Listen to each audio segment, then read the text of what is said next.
So today we are starting with the measures of central tendency, and the first measure of central tendency is average, or we call it arithmetic mean, right? So first of all, let us understand that what is average and what is arithmetic mean and what is measures of central tendency. Let's first understand what is a measure of central tendency. As I have discussed with you earlier also, that if I want to change data into something meaningful, if I want to change data into information, I cannot represent the whole data to somebody. I have to find some value which can represent the whole data, right? So that value which will represent the whole data is called a measure of central tendency. Or of course there are other values also, other means of other means of statistics also which can represent the data, but the very simple way through which we can represent, or maybe we can say that a value which can show the which can depict the features of the whole data is called measure of central tendency, right? So there are majorly three types of central tendencies, three major types of central tendencies, which is mean, median and mode. So today we are starting with average, or we can call it mean, right? So what is an average? So average is an attempt to find one single figure to describe the whole of figures. So as I shared with you, as I have already discussed with you, that average is one value which represent the whole data, right? So an average is a single value selected from a group of values to represent them in some way. A value is supposed to stand for a whole group of which it is a part, as typical of all the values in the group. So for example, if the sales in last 30 days, if I want to see the sales of last 30 days of any particular product, I will not see the sales per day. What I will do, I will try to identify what is the average sale, right? So for example, on day one, the company sold 100 units. On second day, it sold 125. Third day, 130. Fourth day, 150, 115, and so on. So as we can see that the sales varies between 100 to 130 or 140. So what I will do, I will try to identify a central value which will represent the whole set, right? So what I will do, I will change this data into something meaningful, into something informational. So here the first method through which we can represent, we can find a representative value for the data is called arithmetic mean, right? So in arithmetic mean, there are three types of series. So let us understand it. There are three types of series: individual series, discrete series, and continuous series. We have three types of series, and what we will do here, we will do questions for these three series, and we will understand how to find mean in these three series, and we will also understand that how these three series are different from one another. One by one we will understand. So, and another thing is, in series also we have methods: direct method, shortcut method, that also we will discuss one by one. But today let's first start with individual series, right? So for individual series, what is individual series? Individual series is nothing but uh, numbers which can represent the data. For example, as I have discussed with you, sales of a particular product in last month. So for each day I have shown a particular sales number, right? So as you can see in this first example, marks obtained, we have marks of 10 students.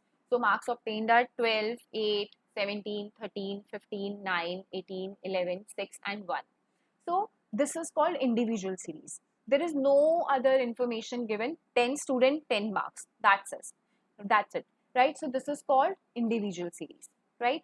So how do we calculate mean through individual series? The formula is, the symbol of mean is x bar. So the formula is x1 plus x2 up to xn. No matter how many observations you have, up to xn, right? Divided by n. N is number of observations, right? So x1 to x1 plus x2 plus x3 represent the number of observations, and n represents number of observations. So we can write it as summation of x divided by n. So summation of all the observations divided by number of observations. So here I will just write it, summation of all the observations divided by number of observations.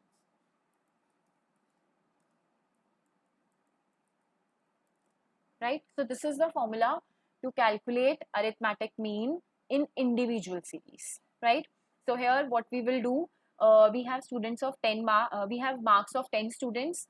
So 12 plus 8 plus 17 plus 13 plus 15 plus 9 plus 18 plus 11 plus 6 plus 1 divided by 10, because we have 10 students. So 110 divided by 10 is 11. So 11 is the average mark scored by students, by 10 students. So if I'm asking that what is the average of these 10 mark students, so 11 is that figure, that central value which represent this whole data, right?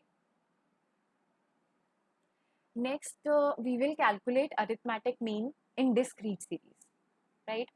So let us first understand what is the difference between individual series and discrete series. So in individual series, there is just marks given to you, right? Only marks. Now, in discrete series, what will happen? You will be given two observations. Now, what are these two observations? For example, as you can see in the question, the following data give daily earnings in rupees of 20 workers in a factory, right? So these are the earnings of 20 workers. So what they have done here, they have not mentioned the earnings of 20 workers one by one, like for example 100, 120, 130, 140, 145. No, not like that, because there are few workers who are getting same wages, right? So what they have done here is number of workers and daily earnings. For example, here you can see 5 workers are getting a wage of 100 rupees, right? There are 2 workers who get wages up to 140 rupees. There are 6 workers who get 170 rupees. There are 4 workers who get 200 rupees. There are 3 workers who get 250 rupees. So what they have done is they have, make the data more compact. If they have shown 20 observations, so there would be 20 observation and it would be a huge data. So what is the major role of statistics? The major role of statistics is to minimize the number of observations, right?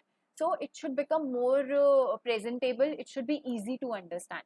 So the change from individual to discrete series is done to basically minimize the number of observation, make it more representable, make it more understandable, right? So it becomes more easy to understand here, right? So this is called discrete series, right? So now moving forward, we have two methods to calculate average or arithmetic mean through discrete series. There are two methods. So the first is direct method and the other is shortcut method. So why we have two methods here, direct method and shortcut method? See, in case of shortcut method, we try to simplify the figures. That you will understand when we will complete the question. But now I will just tell you that in direct method, maybe the calculation is very high. The numbers in the calculation is too large. But in shortcut method, what we try to do is we try to you know simplify the figures, that you will understand. Let's start with the questions, then probably you will be able to understand it more clearly. So here we have as shown in the question, we have daily earnings and we have number of workers also, right? So daily earnings 100, 140, 170, 200 and 250, these are the daily earnings, right? Then we have number of workers 5, 2, 6, 4, 3. And here the total of workers is n, number of observations, there are 20 observations because there are 20 workers, so n is 20 here, right? So moving forward, now in case of direct method, so the formula for direct method is mean equals to, Here see the formula, summation of fx divided by n. So this is the formula to calculate arithmetic mean in discrete series and direct method, right? So as shown in the formula, summation of fx divided by n, number of observations. So n is 20 here, which is already given to us, and fx we have to calculate. So fx, how we will calculate fx? F multiplied by x. So 5 into 100 is 500. 140 into 2 is 280. Then 170 into 6 is 1020. 200 into 4 is 800. 250 into 3 is 750. Right? So here the summation of fx is 3350. Now I will just apply the formula under direct method. So I have already done it to save the time. So fx upon n is 3350, that is fx, divided by n, that is 20, and the averages or arithmetic mean is 167.50. So this is arithmetic mean in discrete series under direct method. So now we will calculate arithmetic mean in discrete series, but now the way which we will be applying today is next is shortcut method. So what is the meaning of shortcut method? Let us understand. Under shortcut method, as I told you, we try to simplify the figures. You know, as you can see here, the figure is very large. But I mean, 3350 in itself is not a very large number. But when we actually, try to find arithmetic mean in a real time situation, the figure may be much higher, because there may not be only 20 workers in a factory, right? There can be, thousands of workers. So in that case, that figure may be very, very huge. So to simplify it, we can use shortcut method. So how do we use that method? For that, first we need to pick a value, right, from this x, right? We will pick an assumed mean. So this is actual mean 167.50, but here we need to pick assumed mean. So usually you can pick any value out of this. You can assume any of the value as assumed mean. But for simplification purposes, usually we pick the central value. So it becomes a bit easier, right? So although you can choose any value, right? Maybe you can choose 100, 140, 170, 200, 250. It is completely your choice. But for simplification purpose, I would suggest try to use the middle value, right? Else answer would be same in any case, so it doesn't matter. So for this question, I'm choosing 170 as assumed mean. So what I have to calculate now, I have to calculate d. So what is d? D is deviation, right? So what is deviation here? Deviation is difference of assumed mean from actual value. So this is actual value 100 and assumed mean is 170, which we have taken. So we have to calculate the deviation from actual value and assumed mean. So 100 minus assumed mean is 170. So 100 minus 170 is minus 70, right? So I'll write minus 70 here. Then 140 minus 170 is minus 30. 170 minus 70, 170 is 0. Then 200 minus 170 is plus 30. Then 250 minus 170 is 70, or what is it? 80. This is 80.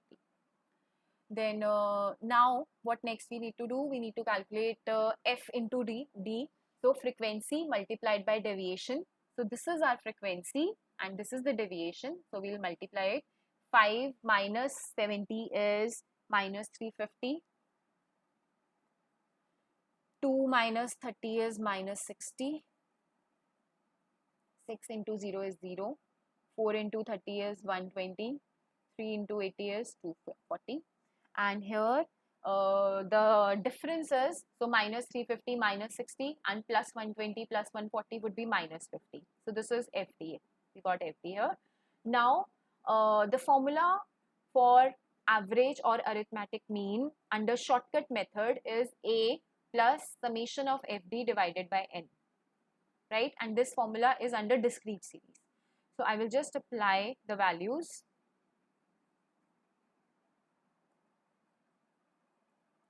So here A is 170, FD is minus 50, divided by N is 20, and once we'll solve it, the answer we will obtain would be same. It would be minus, not minus, it is 167.50. So one thing always remember, whatever method you use, direct or shortcut, the answer would be same.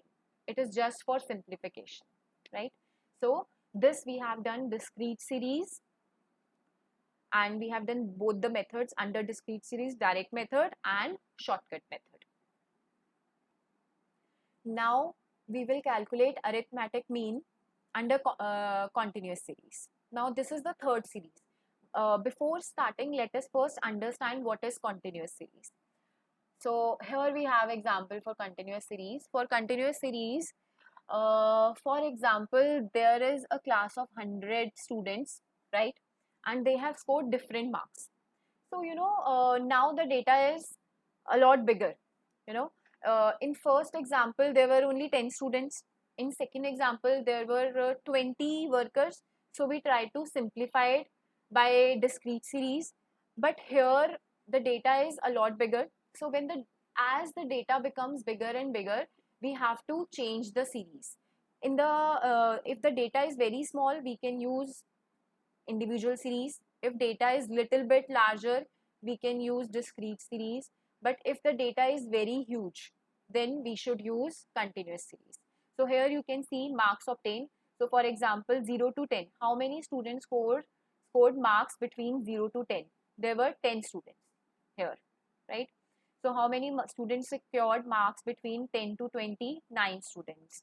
20 to 30, how many students secured marks from 20 to 30? 25 students. 30 to 40, 30 students. 40 to 50, 16 students. And 50 to 60, 10 students.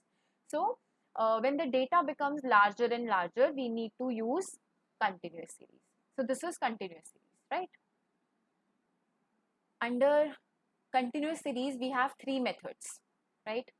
So the first method is direct method. Second method is shortcut method, and third method is step derivation method.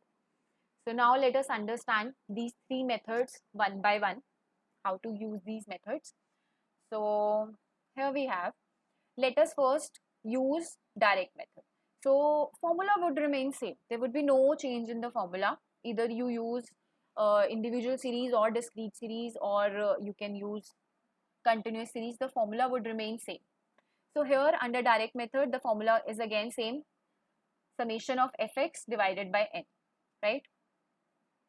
So here f is given to us, frequency is already given to you, but x is not given to you, only marks were given. So how do we calculate x? X can be calculated by finding mid values. So the mid value for 0 to 10 is 5, 15, 25, 35, 45 and 55, right? So, here you can easily identify the mid value because the values are very simple. But in case, if these values are very large, how do we calculate mid value? So, 0 plus 10 divided by 2, 10 plus 20, 30, 30 divided by 2, 15, 20 plus 30, 50, 50 divided by 2, 25. So, this is very simple to calculate, but in case the values are, very different, maybe complex values, decimal values. So how do we calculate mid value in that case? Upper value, upper limit plus lower limit divided by 2. Simple, right? So this is how we calculate mid value. So under direct method, what we will do? We will calculate fx. So 5 into 10, it becomes 50, right? Then 15 into 9 is 135. Then we have 25 into 25 is 625. 35 into 30 is 1050. Then we have 45 into 16, 720. 55 into 10 is 550. So the summation of fx is 3130. I have already written it for saving time. So moving forward, now we will just apply the formula fx, summation of fx divided by n. So summation of fx is 3130 divided by n. N is nothing but summation of f frequency, right? So 100, 3130 divided by 100 is 31.30. So this is arithmetic mean under direct method. Now moving forward, we need to calculate arithmetic mean under shortcut method. Now we will use shortcut method. So the formula would remain same which we used earlier, a plus summation of fd divided by n. So now what I need to calculate? I need to calculate deviation. So for deviation, again I have to pick one assumed mean value. So from where I will pick assumed mean value? From x, from mid values. Okay, we never pick assumed mean from frequency. We always pick assumed mean from mid values in case of continuous series, but in case of discrete series you pick mid values from, for example, number of wages, right? So from frequency you never pick assumed mean, always remember. So now I have picked 35 as assumed mean. So now I have to calculate deviation. So how I will calculate deviation? X minus a. So x minus a is again, so 5 minus 35 is minus 30. 15 minus 35 is minus 20. Then we have 25 minus 35 is minus 10. 30 minus 35 is minus, sorry, 35. This is 35. So 35 minus 35 is 0. 45 minus 35 is 10. And 55 minus 35 is 20. So we have calculate deviation. Now what next I need to do? I will multiply this deviation with the frequency. So here, f into d, right? So 30, this minus 30 multiplied by frequency, 10. So minus 30 into 10 is minus 300. Then minus 20 into 9 is minus 180. Then 25 into minus 10 is minus 250. Then 0 into 30 is 0. 16 into 10 is 160. And 10 into 20 is 200. And the summation is minus 370. So I will just apply this value into the formula here. Shortcut method. This I have already applied. So A is 35, assume mean. Summation of FD is minus 370, N is 100. So the answer is 31.30. Again, the answer would remain same. If the answer is coming different from direct method, there is some problem. So you can cross check, right? So next, the third method is shortcut method. So under shortcut method, what I am going to do, this D which I have already obtained, this value, I will simplify this value again. So as you can see, this is minus 30, minus 20, minus 10, 10 and 20 and so on. So all these values are divisible by 10. So I will find a common factor. This common factor can also easily be identified by the class interval. 0 to 10, the class interval is 10. So you can divide it simply by 10, right? So minus 30 by 10 is minus 3, minus 2, minus 1, 0, 1, 2. So now we call it U, right? So this is U. Now for shortcut method, I will multiply F with U. So here we have F is 10, 10 multiplied by minus 3 is minus 30. Then f is 9. 9 multiplied by minus 2 is minus 18. Then 25 multiplied by minus 1 is minus 25. Then 0. Then 16 multiplied by 1 is 16. And then 10 multiplied by 2 is 20. Here we got FU. Summation of FU is minus 37. Now the formula for step deviation method is A assume mean plus summation of FU divided by N into H. H is the common factor or the class interval, right? So 35 is the assumed value plus minus 37, that is FU is minus 37 divided by N is 100 into 10. So again answer is 31.30. So here you can see that in all these values the arithmetic mean would remain same. In all these three methods, direct, shortcut and step deviation, arithmetic mean would remain same. So it may happen that in any of the case the answer may come different, then surely there is some calculation error, you need to cross check it.